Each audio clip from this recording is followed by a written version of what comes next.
Hello guys, नमस्कार। मैं निशा तो अपने यूट्यूब चैनल पर आप सभी का स्वागत करती हूँ और सुनाने जरूर नाच गीत आप लोग कैसा लगा कमेंट में ज़रूर बताइएगा।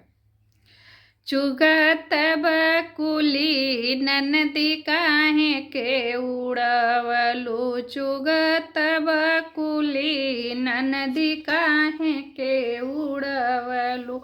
सोने की थाली में जेवना बनाई, सोने की थाली में जेवना बनाई। जेवत देवरू ननदी काहे के लोभैलू, जेवत देवरू ननदी काहे के लोभैलू।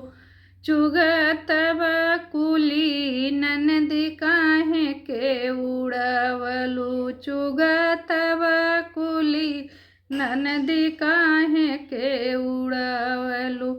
लोटा गिलासी में जल भरी लाई, लोटा गिलासी में जल भरी लाई।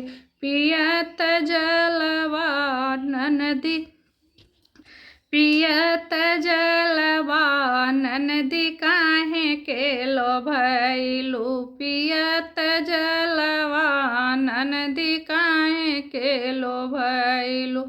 चुगत बकुली ननदी काहे के उड़वलू, चुगत बकुली ननदी काहे के लोभैलू। लवंगा इलायची कबीरा जोरायो, लवंगा इलायची कबीरा जोरायो। कुचत बीरवा ननदी काहे के लोभैलू, कुचत बीरवा ननदी काहे के लोभैलू। चुगत बकुली ननदी काहे के उड़वलू, चुगत बकुली ननदी काहे के उड़वलू।